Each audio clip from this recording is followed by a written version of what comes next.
Porque sabemos que toda a criação geme e está juntamente com dores de parto até agora. E não só ela, mas nós mesmos, que temos as primícias do Espírito, também gememos em nós mesmos, esperando a adoção, a saber, a redenção do nosso corpo. Romanos 8, 22 e 23. Toda a criação é justa e bela, mesmo em sua condição atual. Não tenho nenhum tipo de simpatia por aqueles que não podem desfrutar das belezas da natureza. Escalando os elevados Alpes, ou vagando por um vale encantador, deslizando no mar azul ou atravessando a floresta verdejante, sentimos que este mundo, embora profanado pelo pecado, foi evidentemente construído para ser um templo de Deus, e a grandeza e a glória disso declara claramente que a terra é do Senhor e toda a sua plenitude. Como as estruturas maravilhosas de Palmira, de Baalbek, no extremo leste, a terra, mesmo em ruínas por causa do pecado, revela uma magnificência que indica um fundador real e um propósito extraordinário. A criação brilha com 1000 belezas, mesmo em sua presente condição decaída, mas claramente não é como veio das mãos do Criador. O limo da serpente está em tudo. Este não é o mundo que Deus declarou ser muito bom. Ouvimos falar de tornados, de terremotos, de tempestades, de vulcões, de avalanches e do mar que devora seus milhares, a tristeza no mar e a miséria na terra, e nos palácios mais altos, bem como no mais pobre chalé e barraco. A morte é insaciável, está atirando suas flechas enquanto sua aljava ainda está cheia de desgraças futuras. É um mundo muito triste. A maldição caiu sobre ele desde a queda, e espinhos e abrolhos que ele produz, não somente do seu solo, mas de tudo o que vem dele. A terra carrega em sua testa a marca de Caim, a marca da transgressão. Seria triste para nossos pensamentos se sempre fosse assim, se não houvesse tudo para este mundo, assim como para nós mesmos. Ficaremos felizes então em escapar dele, considerando nada melhor do que uma enorme colônia penal, da qual seriam milhares de misericórdias para o corpo e para a alma ser emancipado.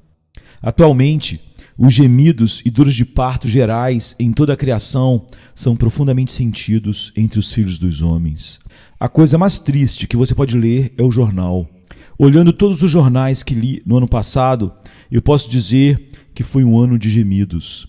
E o atual se abre em meio à turbulência e à angústia.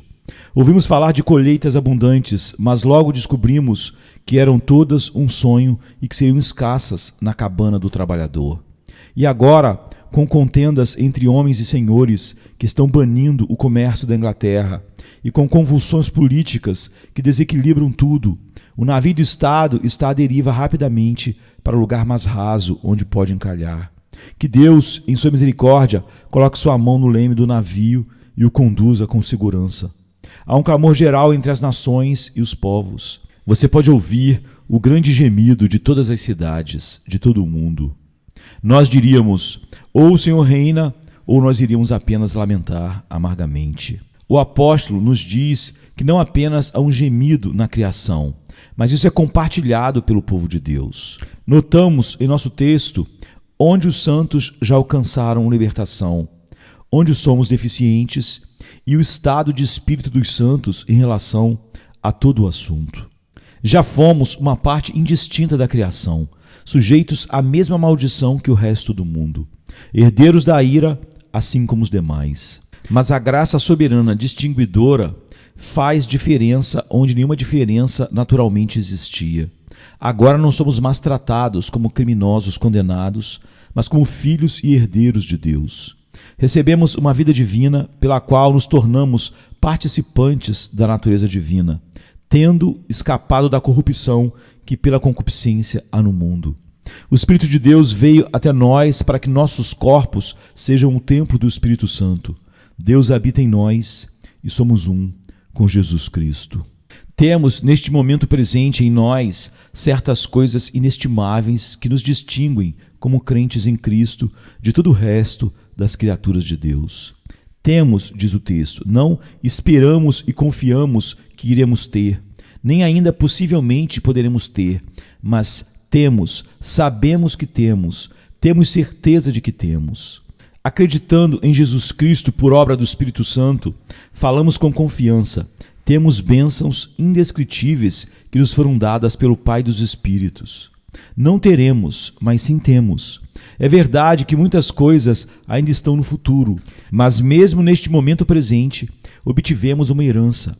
Já temos em nossa posse uma herança divina que é o início da nossa porção eterna. Isso é chamado de as primícias do Espírito. Pelo que entendemos, as primeiras obras do Espírito em nossa alma. Irmão, temos arrependimento, essa gema do mais alto quilate. Temos fé, essa joia preciosa e sem preço. Temos esperança que resplandece, uma esperança mais segura e constante do que as rochas deste mundo.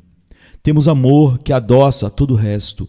Temos aquela obra do Espírito em nossas almas que sempre vem antes da admissão na glória. Já somos feitos novas criaturas em Cristo Jesus pela operação eficaz e soberana do grande poder do Deus, o Espírito Santo. Isso é chamado de primícias porque vem primeiro. Assim como o feixe cortado foi o primeiro da colheita, a vida espiritual que temos agora e todas as graças que adornam essa vida são os primeiros dons, as primeiras operações do Espírito de Deus em nossas almas. Nós temos isso. É chamado de primícias novamente porque as primícias sempre foram o penhor da colheita. Assim que o israelita arrancou o primeiro punhado de espigas maduras, elas foram para ele tantas provas de que a colheita já havia chegado. Ele esperava com alegre antecipação o tempo em que o vagão rangeria sobre os feixes e a casa da colheita deveria ser aberta no ranger da porta do celeiro. Então, irmãos, quando Deus nos dá fé, esperança e amor, estes três, quando Ele nos dá tudo o que é puro, amável e de boa fama, como a obra do Espírito Santo isso é para nós o prognóstico da glória vindoura. Se você tem o Espírito de Deus em sua alma, você pode se alegrar com Ele como penhor e símbolo da plenitude da bem-aventurança e perfeição que Deus preparou para aqueles que o amam. É chamado de primícias novamente porque estas sempre foram sagradas para o Senhor. As primeiras espigas de milho foram oferecidas ao Altíssimo e certamente nossa nova natureza, com todos os seus poderes, deve ser considerada por nós como uma coisa consagrada. A nova vida que Deus nos deu não é nossa para que possamos conferir sua excelência ao nosso próprio mérito. A nova natureza é peculiarmente de Cristo, pois é a imagem de Cristo e a criação de Cristo. Por isso, é para a glória de Cristo somente. Devemos manter essas primícias separadas de todas as coisas mundanas. Esse tesouro que Ele nos confiou, devemos vigiar de dia e de noite contra os invasores profanos que contaminam o solo sagrado. Devemos estar em nossa torre de vigia e clamar ao forte por força, para que o adversário seja repelido, para que o castelo sagrado de nosso coração seja para a habitação de Jesus e somente de Jesus. Temos uma primícia sagrada que pertence a Jesus, como as primícias eram todas pertencentes a Jeová no Velho Testamento. Irmãos, a obra do Espírito é chamada de primícias porque as primícias não eram a colheita. Nenhum judeu jamais se contentou com as primícias. Ele estava satisfeito com elas pelo que eram, mas como primícias aumentaram seus desejos pela colheita. Se ele tivesse levado como primícias para casa e dito, eu tenho tudo o que quero, e tivesse descansado satisfeito mês após mês, ele teria dado prova de loucura, pois como primícias apenas aguçam o apetite, apenas estimulam o desejo, nunca foi feito para satisfazer finalmente. Quem tem as primícias anseia pela colheita. Portanto, quando obtemos as primeiras obras do Espírito de Deus, não devemos dizer, eu alcancei, já sou perfeito, não há mais nada para eu fazer ou desejar profundamente. Não, meus irmãos, tudo o que o mais avançado do povo de Deus sabe até agora deve apenas despertar, estimular neles uma sede insaciável por mais. Meu irmão com grande experiência, minha irmã com um conhecimento amplo de Cristo, você ainda não conheceu a colheita. Você apenas colheu o primeiro punhado de milho. Abra bem a sua boca e Deus a encherá. Aumente suas expectativas. Busque grandes coisas do Deus do céu e Ele será contigo. mas de forma alguma cruze os braços em indolência e sente-se na cama da segurança carnal. Esqueça os passos que já deu e avance para o que está diante de você, olhando para Jesus, com seus olhos fixos em Jesus. Mesmo este primeiro ponto daquilo que o santo já alcançou nos ajudará a entender por que ele geme. Eu não disse que não recebemos toda a nossa porção e que o que recebemos é para o todo não mais do que um punhado de trigo é para uma colheita inteira, um penhor muito gracioso, mas nada mais do que isso. Portanto, nós gememos. Tendo perdido algo, desejamos mais. Tendo colhido punhados, ansiamos por feixes. Por isso mesmo que somos salvos e gememos por algo além. Você vê brilhar aquele gemido agora. Pense num viajante perdido na neve profunda, no meio da montanha. Ninguém veio resgatá-lo e, de fato, ele caiu em um lugar de onde é impossível escapar. A neve está entorpecendo seus membros e sua alma é exalada com muitos gemidos. Guarde esses gemidos em seu ouvido, pois quero que você ouça outro. O viajante chegou ao abrigo. Ele foi recebido com caridade, foi aquecido no fogo, recebeu provisões abundantes, está vestido com roupas quentes. Não há medo da tempestade mais. Aquele grande e antigo abrigo resistiu a muitas tempestades. O homem está perfeitamente seguro e bastante contente, até onde pode, e extremamente grato por pensar que ele foi resgatado. Mas ainda assim eu o ouço gemer, porque ele tem uma esposa e filhos lá embaixo na planície, e a neve está caindo ainda forte demais para viajar. O vento está uivando e os flocos de neve cegantes estão caindo tão densamente que ele não pode prosseguir em sua jornada. Pergunte se ele está feliz e contente. Ele diz: sim, estou feliz e grato. Eu fui salvo da neve. Não desejo nada mais do que o que tenho aqui. Estou perfeitamente satisfeito, até onde isso vai. Mas anseio por olhar para minha casa e estar mais uma vez em meu doce lar, e até chegar lá, eu não cessarei de gemer ainda. Agora, o primeiro gemido que você ouviu foi profundo e terrível, como se estivesse saindo do abismo do inferno, o homem no meio da sua perdição, que é o gemido do homem ímpio enquanto ele perece, e deixa todas as suas queridas delícias. Mas o segundo gemido do homem num abrigo que foi salvo é tão suavizado e adoçado que é mais uma nota de desejo do que de angústia. Tal é o gemido do crente, do cristão verdadeiro que, embora resgatado e levado para o abrigo da misericórdia divina, deseja ver o rosto do seu Pai sem véu entre eles e unir-se à família feliz do outro lado do Jordão, onde se regozije para sempre. Quando os soldados de Godfrey de Bowling avistaram Jerusalém, dizem que gritaram de alegria ao ver a cidade sagrada. Por isso mesmo começaram a gemer. Pergunte por quê. Era porque eles desejavam entrar nela.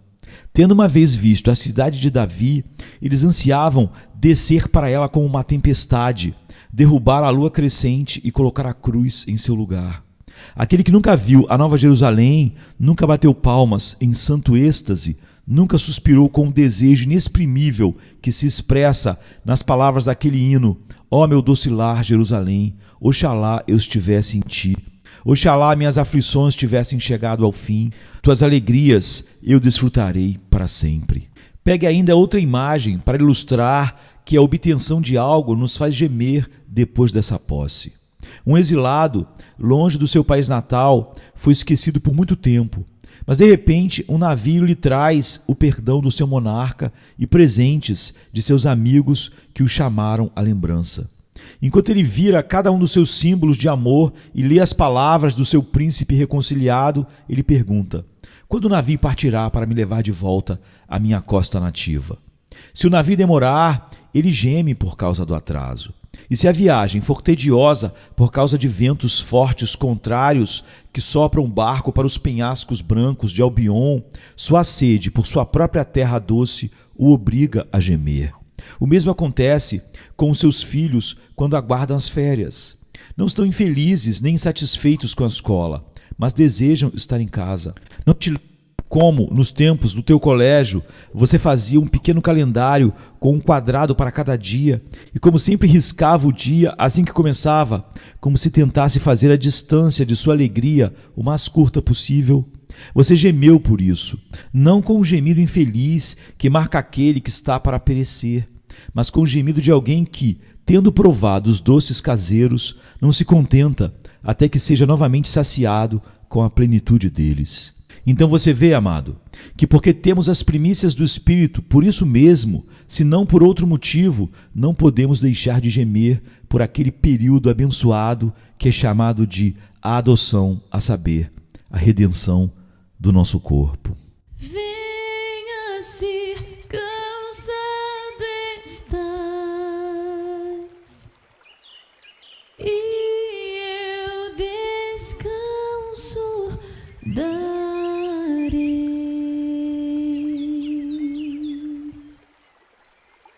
Tu descansarás.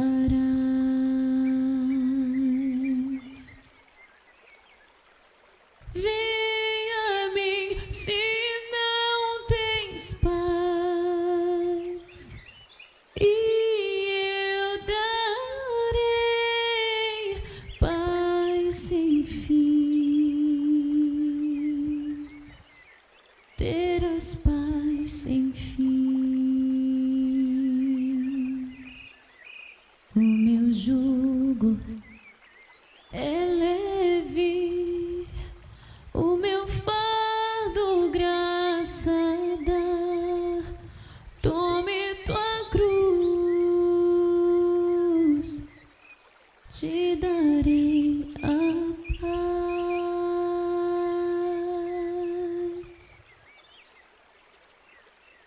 Venha o aflito e lhe darei paz, minha paz darei.